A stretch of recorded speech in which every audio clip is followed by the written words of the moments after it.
Alors bonjour à toutes et tous, pardon. Petite vidéo. Alors là, c'est pas un débrief de ma journée de trading puisqu'il est tôt. Là, il est 7h, il est 7h45.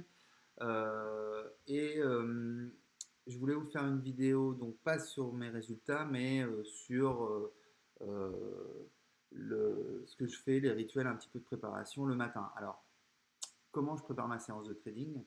Vous donner quelques clés, enfin, en tout cas de moi ce que j'applique tous les jours ou presque à chaque session. C'est pas là je vous donne l'image idéale. Il y a des fois je suis pas aussi bon élève que ça, mais voilà ce que je fais en général tous les matins. Alors la première des choses le matin quand je prépare ma session, j'ouvre ma plateforme de trading, hein, j'ouvre Pro Real Time et avec Pro Real Time, je regarde ce qui s'est passé pendant la nuit. Alors je me mets en général en unité 15 euh, minutes et je regarde la tendance. Alors par exemple ce matin, si on regarde, on a vu que bon, bah, on a commencé la nuit relativement calme. On est resté sur les niveaux de clôture tels qu'ils étaient au moment de la clôture des marchés américains hier. Et puis à partir on va dire 3h30 du matin, on a eu un petit up, un petit mouvement haussier qui est venu casser le pivot jour. Hein. Hier, enfin, le pivot jour les cours étaient vraiment situés en dessous du pivot jour. Et donc voilà, donc ça c'est la première analyse que je fais.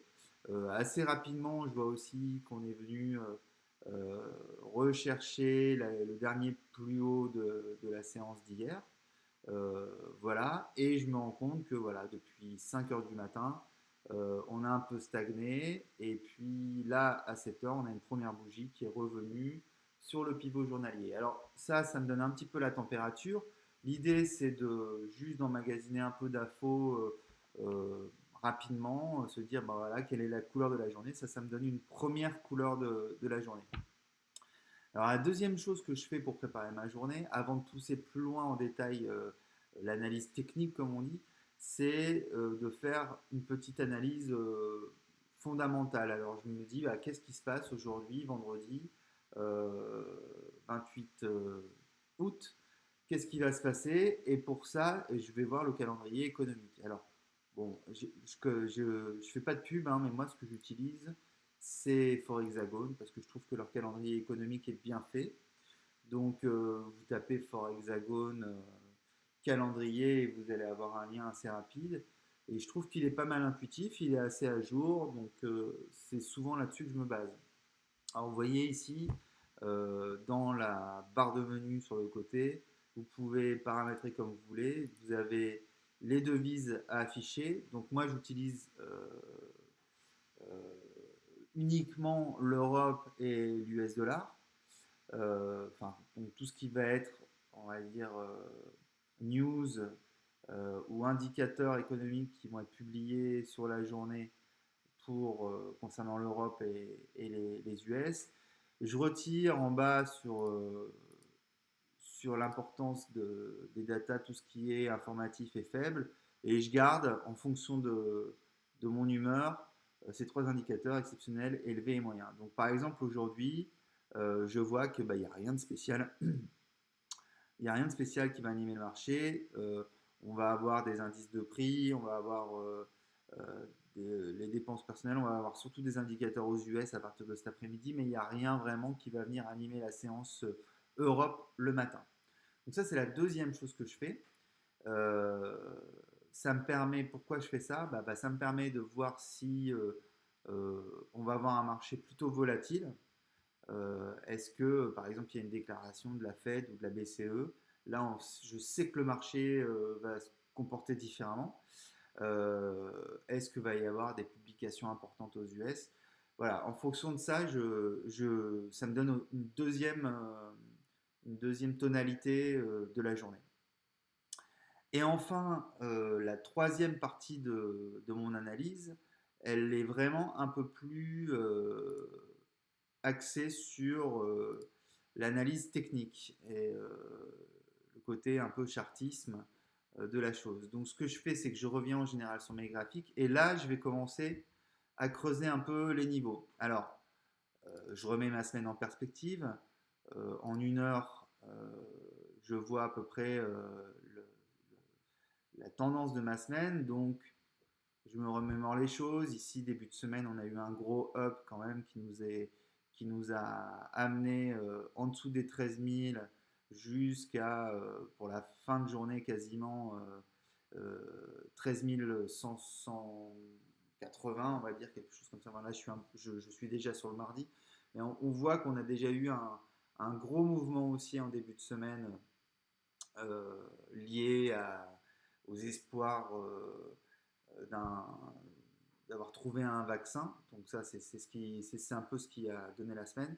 Ensuite, je vois que bon, on a évolué dans un range. Alors, c'est pas un range qui est hyper défini, mais on voit quand même qu'on a une borne inférieure ici qui est la R1H et une borne supérieure qui n'est pas forcément très nette, mais qui se situe entre 12 250 et 12 230. Donc on évolue pour moi dans un range cette semaine. Donc première analyse un peu au ressenti comme ça, je me dis que a priori aujourd'hui, si pas de news, il y a peu de chances qu'on ait quitté ce range par le haut et il y a peu de chances également qu'on quitte le range par le bas. Donc on risque d'évoluer entre ces bornes hautes de 13 250 et 13 020, peut-être 13 000. Bon, c'est à voir. Je me dis également que là, on est presque au milieu du range. Donc voilà. Est-ce que la journée de vendredi va être décisive? J'ai pas l'impression. J'ai l'impression que bon, euh, ça va pas y avoir forcément de décalage important. Donc ça me permet d'avoir un deuxième ressenti. Donc là, vous voyez, je suis en 1 heure. J'ai en tête que ma tendance de fond elle est plutôt haussière. Donc si je dois prendre des trades, j'ai plus, on va dire, de probabilité de remporter un trade, du moins en day trading sur un achat. Mais cela dit, comme je scalpe aussi un peu, je ne me coupe pas de prendre des trades en short. Euh, et voilà, rapidement. Donc ensuite, je vais repasser plutôt en 15 minutes. Et en 15 minutes, je vais aller creuser un peu plus mes niveaux. Alors, pour creuser mes niveaux, je vais utiliser ça. Je vais, on va dire, regarder mes graphes. Et je vois déjà que ici, par exemple, donc la nuit, ça a été assez réactif. J'ai un niveau qui est assez réactif, qui est aux environs de 13 180, 13 000, ouais, 170, quoi, quelque chose comme ça. Je le vois parce qu'il a été travaillé déjà depuis plusieurs jours, donc je peux positionner comme ça un petit objet sur mon graphique. Ça me permet de me dire, bon ben voilà, ici, donc c'est pas la borne haute du range, mais c'est assez réactif. Je vois aussi également qu'ici j'ai un deuxième niveau sur la résistance 1 journalière qui est pas mal travaillé. Et je sais que ici, ben, je peux avoir un reflux ou en tout cas les marchés vont réagir. Inversement sur le bas du mouvement, moi je vois que la R1 mensuelle joue bien son rôle de barrière, hein. Elle a été notamment très travaillée ici pendant la séance US. On voit qu'on a eu quelques bougies avec des mèches assez longues. Donc la R1 mensuelle est pas mal réactive. Et puis, eh bien voilà, c'est tout. Euh, je porte vraiment attention à ça, au, au petit up et au petit down qu'il y a eu sur la séance hier. Donc voilà pour ma journée. Ensuite, eh ben, il est 8 heures. J'évite évidemment, on va dans quelques minutes passer euh, en pré-open au niveau de l'Europe. Donc autant que possible, je ne traite pas dans le pré-market. Euh, ou alors vraiment de façon très très exceptionnelle, s'il y a vraiment un signal qui est clair et s'il y a de la volatilité. Mais dans tous les cas, j'évite parce que bah voilà, c'est pas une bonne idée. Il n'y a pas énormément de volatilité et du coup, euh, voilà. Donc, le piège que souvent on a quand on est débutant, c'est d'ouvrir la plateforme puis de se dire ah ça y est, je vois un truc et de prendre position. Donc moi, je ne prends pas position.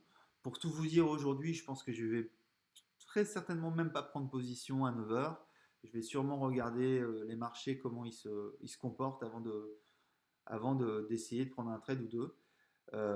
Voilà, si j'en prends, parce que c'est pas sûr que j'en prenne aujourd'hui. Pour moi, la journée, elle n'est pas forcément hyper intéressante. Donc, si je prends quelques trades, je les prendrai vers les 9h30, 10 heures, si je vois quelque chose d'intéressant. Euh, voilà pour la préparation de ma journée. Ensuite, il faut checker qu'on n'est pas trop mal dans sa tête, parce que, enfin, pas trop mal, pas trop bien, c'est-à-dire pas fatigué, pas stressé, pas anxieux. Voilà, parce que si on sent déjà qu'on est en tension sur l'ouverture, c'est pas bon signe. Euh, et voilà, en gros, pour la préparation de ma journée. J'ai le sentiment que c'est un peu décousu. Ah, mon réveil sonne 8 heures pour me dire que c'est le début du pré-market. Donc je vais vous laisser. Je vous souhaite une bonne journée, bon trade et soyez sages.